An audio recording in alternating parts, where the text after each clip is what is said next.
What would you do if the person you loved most came back from the dead? In the darkness of a winter night in 1653, Richard Little thought he was alone in his cottage until his dead brother-in-law walked through the door. The ghost had unfinished business, a terrible secret, and a demand that would cost Richard everything.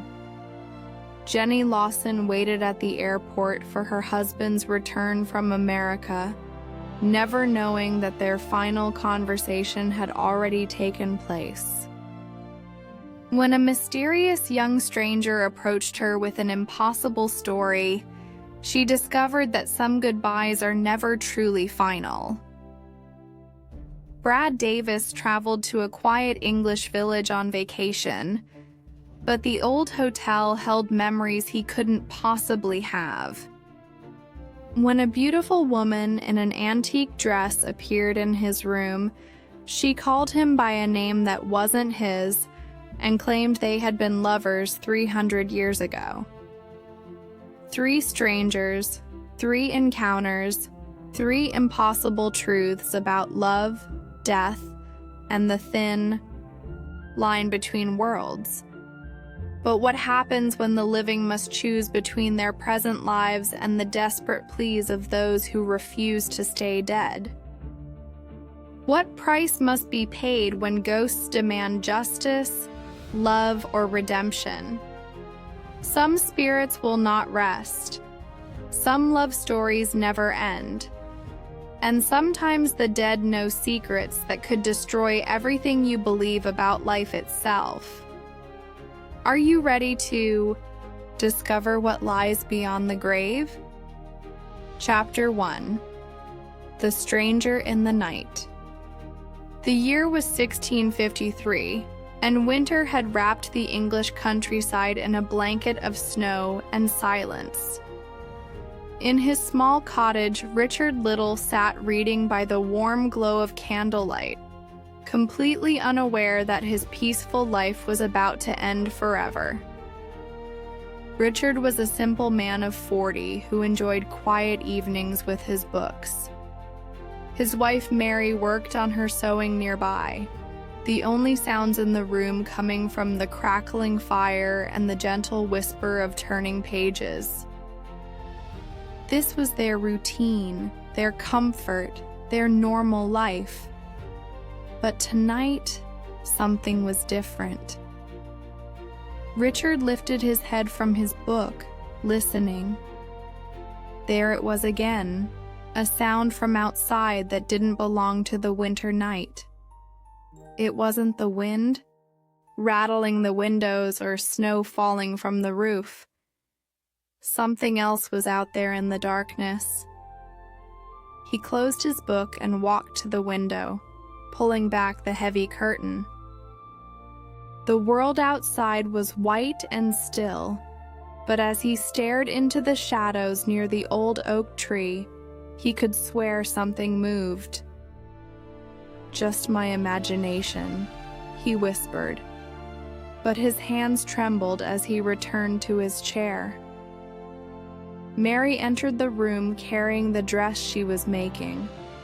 She was a practical woman who believed in what she could see and touch. Nothing more, nothing less. "Mary," Richard said, his voice uncertain, "I keep hearing something outside." "There's nothing there, Richard." "Read your book," Mary replied without looking up from her work. "Please come sit with me." There was something in Richard's voice that hadn't been there before, a note of fear he couldn't quite hide. "No, I need to finish this dress. I'm going upstairs." Mary moved toward the door. "Mary, please." Richard's plea was more urgent now. "There's something out there. I can feel it watching us." Mary paused at the doorway, finally looking at her husband with mild concern. "Oh, Richard, Your imagination is getting the better of you again." She shook her head and left the room. Richard was alone now, and the feeling of being watched grew stronger. The candle flame flickered as if touched by an invisible breeze. The fire seemed dimmer. Even the familiar walls of his home felt strange and threatening. Then, without warning or sound, a man stepped through the closed door. But this was no ordinary man. Richard could see right through him to the wooden planks beyond, and Richard recognized the face immediately. It was James H., his sister's first husband. The problem was James H. Chapter 2. The Impossible Visitor. "Hello, Richard." The voice was exactly as Richard remembered it. Deep, familiar, but now carrying something cold and otherworldly that made his blood freeze. Richard's book fell from nerveless fingers as he jumped to his feet. "You, James H. But you're dead." "Yes," the ghostly figure replied with terrible calm. "I am dead. But I cannot find peace, and that is because of you, Richard." Richard's heart hammered against his ribs. This couldn't be happening. People didn't come back from the grave. But here stood James H., translucent and impossible, speaking as clearly as if he were still alive. "Because of me," Richard's voice cracked. "Why? What did I do?" The ghost moved closer, and the temperature in the room seemed to plummet. "Think, Richard. Remember what I said to you before I died? My last important words." Richard's mind raced back to that terrible day 2 years ago. James had been dying, and he had called Richard to his bedside. There had been something urgent he needed to say, something about his son, Tom, and the inheritance he would leave behind. I remember," Richard stammered. "Tell me what I said." The ghost voice carried a command that Richard found impossible to resist. "You said, 'My boy gets my money at 21 and not before.'" "Exactly." The ghost's expression darkened. "My son was 6 when I died. He's 8 now. Tell me, Richard, where is his money?" Richard already knew the answer, and it filled him with dread. After James died, his widow Beth had married David Keach, a man known throughout the county for his violent temper and dangerous reputation. When Beth died just 3 months later, Key had become young Tom's stepfather and controller of the boy's inheritance.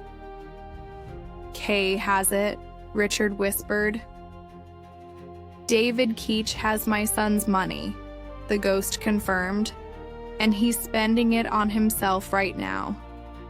At this very moment, he's using my boy's inheritance to build himself a grand new house in the next village." Richard had suspected this for months, but David Keach was not a man anyone dared to confront. He was twice Richard's size, known to carry a knife, and had already killed 1 man in a tavern fight. "I'm sorry to hear that," Richard said carefully. "But what can I possibly do about it?" The ghost's eyes, or what passed for eyes in that translucent face, began to glow with an unnatural light. "You can get my son's money back. You can stop Tech from stealing what belongs to Tom." "No." The word burst from Richard's lips before he could stop it. Keach would kill me. He's enormous. He's violent. And he always carries that knife of his. Everyone knows he murdered someone last year. I can't possibly. Are you afraid of him? The ghost interrupted. Yes, of course I'm afraid of him. Good. The ghost smiled, but there was nothing pleasant about the expression. Now, let me ask you something else, Richard. Are you afraid of me? Richard looked into that supernatural face and felt a different kind of terror. Not the fear of physical violence, but something deeper and more primal. Yes, I am. You're a ghost, only a little afraid, James asked mockingly. Perhaps I should demonstrate what the dead can do to the living. Look at your table, Richard. Richard turned toward his small wooden reading table, and his eyes widened in horror. The table was sliding across the floor by itself, moving as if invisible hands were pushing it. Stop it! Richard cried, backing against the wall. But the supernatural display was just beginning. His chair began to move on its own, sliding in circles around the room. Books flew off shelves and scattered across the floor. The fire poker rose from its stand and danced through the air. Everything in the cottage seemed to come alive with malevolent energy. Please, James, make it stop. The ghost laughed, a sound, like wind through a graveyard. This is nothing, Richard. Watch what else I can do. Suddenly, Richard felt his own arm move without his permission. His hand grabbed a book from the floor and hurled it across the room. He tried to control his movements, but it was useless. I didn't want to do that. Richard gasped. My hand moved by itself. How are you doing this? I can control your body, Richard. I can make you do whatever I wish, and I'll keep doing it until you agree to help me get my son's money back. Richard's legs carried him across the room against his will. He found himself rearranging furniture, throwing more books, and dancing like a puppet on invisible strings. While the ghost laughed at his helplessness. This is impossible. Richard cried. How can a dead person control the living? The dead have powers. You cannot imagine, James replied. Now will you help me, or shall I make you dance all night? Richard stopped struggling. He was exhausted, terrified, and completely at the ghost's mercy. But how? How could someone like me possibly get money away from David Keach? The ghost's smile became even more unsettling. Sit down, Richard. I have a plan. Chapter 3. The Plan. What James H.'s ghost told Richard that night was so dangerous, so impossible that Richard was certain it would get him killed. But as the ghost demonstrated again and again, refusing to help would be even worse. The plan was simple in concept, but terrifying in execution. Richard would have to publicly accuse David Keach of stealing Tom's inheritance. This would force a trial where the truth would be revealed in a way no one could expect or deny. But they'll never believe me, Richard protested. Everyone knows I'm afraid of Keach. They'll think I'm lying or crazy. Trust me, the ghost replied. When the moment comes, I will provide all the proof they need." 2 weeks later, Richard found himself standing in the county courthouse, surrounded by curious villagers who had come to watch the trial. He had never been so frightened in his life. Judge Tim sat in his imposing chair at the front of the courtroom, looking skeptical. Oliver Barker, Richard's lawyer, was a decent man, but clearly nervous about taking on someone with David Keach's reputation. Philip Reynolds, Keach's lawyer, was confident and well-dressed, the kind of man who rarely lost a case. And David Keach himself sat near the front, massive and threatening, his cold eyes fixed on Richard with murderous intent. "This court is now in session," Judge Timms announced. "Oliver Barker, present your case." Barker stood up on unsteady legs. "Your Honor, before James H. died, he made a specific statement to my client, Richard Little. He said, and I quote, 'My boy gets my money,' at 21 and not before." Judge Timms made a note. Continue. "But David Keach, who became the boy's stepfather, has taken this money for his own use. He is currently building a large house with it. This is theft, Your Honor." Murmurs ran through the crowd. Everyone in the county knew about Keach's sudden wealth and new construction project. Reynolds stood up smoothly. "Your Honor, while it's true that my client is building a house, he is using his own money earned through legitimate business dealings." More murmurs, most of them skeptical. David Keach had never been known as a successful businessman. "Call David Keach to testify," Reynolds announced. Keach stood and walked to the front of the courtroom. Every step he took seemed to shake the floorboards, and Richard shrank deeper into his seat. "Mr. Keach," Reynolds said, "where's the boy Tom's inheritance money?" "I have it right here," Keach announced, shocking everyone in the room. He reached under his chair and pulled out a leather bag, opening it to reveal a pile of gold coins. "Here it is!" Keach shouted, holding the money above his head. Every penny of Tom's inheritance, safe and sound. "I never stole anything." The courtroom erupted in surprised chatter. Richard felt his heart sink. How could the ghost's plan work now? Judge Timms called for order. "Richard Little, stand up." Richard rose on shaking legs. "You accuse this man of theft, but here is the money. Why did you make such a serious accusation?" This was the moment James H. prepared him for. Richard knew that what he was about to say would make everyone think he was insane.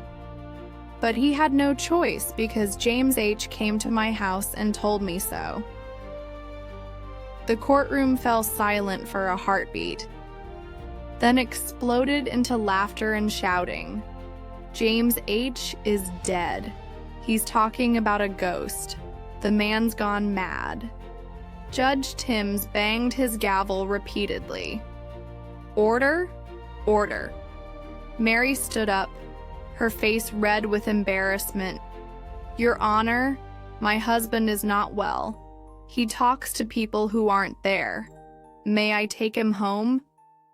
The laughter grew louder, and Richard felt desperate. This was the crucial moment. Either the ghost would keep his promise or Richard would be ruined forever.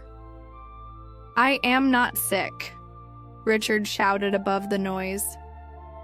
"James H. spoke to me because he has something important to tell this court. He's completely insane." Someone called out, "Let him speak." another voice countered.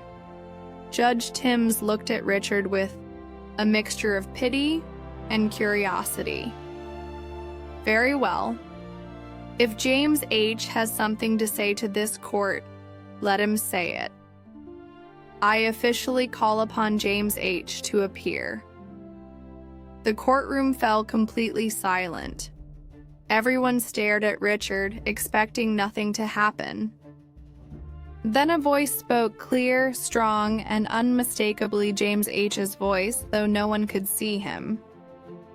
I am James H. The reaction was immediate and overwhelming.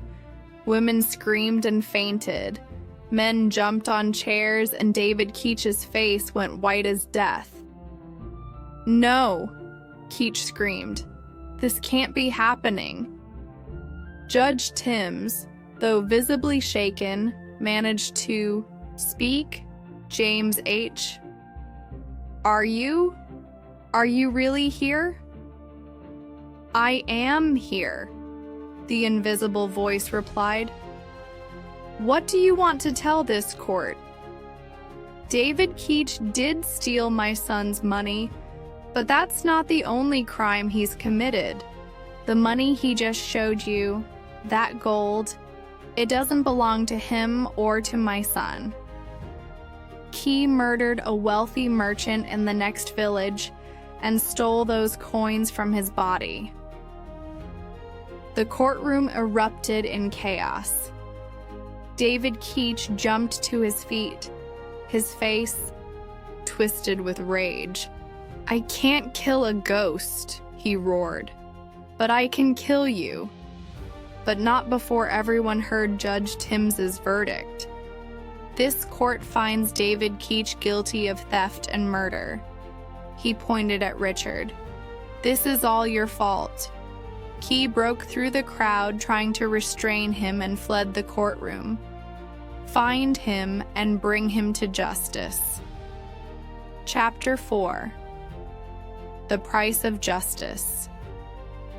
That night, Richard sat in his cottage trying to process what had happened. The plan had worked perfectly. James H.'s ghost had appeared and revealed the truth about Keach.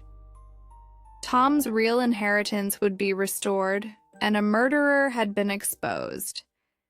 But Richard knew he was still in terrible danger. Key had escaped, and his final words had been a death threat. Mary was upstairs, too shocked and embarrassed by the day's events to speak to her husband. Richard was alone with his fears and the growing certainty that he had signed his own death warrant. A sound at the door made him look up. Mary, is that you? But it wasn't Mary who walked through the door. It was David Keach, and in his massive hand was the knife. Everyone in the county feared. You destroyed my life, Keach growled. Now I'm going to end yours. Richard tried to run, tried to call for help, but Keach was too fast and too strong. Thou. Last thing Richard saw was the flash of steel in the candlelight.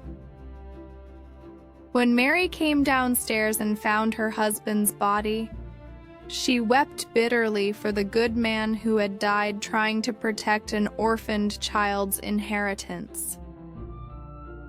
Chapter 5. Eternal Justice. 3 days later, David Keach was captured hiding in a barn and thrown into the county prison to await his execution. He sat on his narrow bed in the cold stone cell, staring at the walls that would be his final home. What's that noise? He whispered into the darkness. His small table began to move by itself, sliding across the stone floor. Then his chair started, moving, followed by his bed. This isn't possible, he muttered. But even as he spoke, he found himself grabbing his one book and throwing it across the cell. His own hand had moved without his permission. The ghost of Richard Little materialized in the cell. "Hello, David." Key screamed and swung his fist at the apparition, but it passed right through Richard's transparent form. "You can't hit me anymore," Richard's ghost said with satisfaction. "You can't hurt me ever again, but I can make sure you never have a moment's peace." Key found himself throwing the book again and again, his body no longer under his own control. "Please," C begged. "Make it stop. This is just the beginning," Richard replied. "I'll be here every day until you die." And for the nights, James H's ghost appeared beside Richard. "Hello, David. Remember me?" Keach collapsed to his knees, weeping. "Both of you forever. One ghost for the day, one ghost for the night," James announced. "You wanted to control others through violence and theft. Now you'll discover what it's like to be controlled by forces beyond your understanding." And so David Keach spent his remaining days throwing a book across his cell over and over again, controlled by Richard Little's spirit. Every night James H. ensured he never slept peacefully. Justice, it seemed, could indeed come from beyond the grave.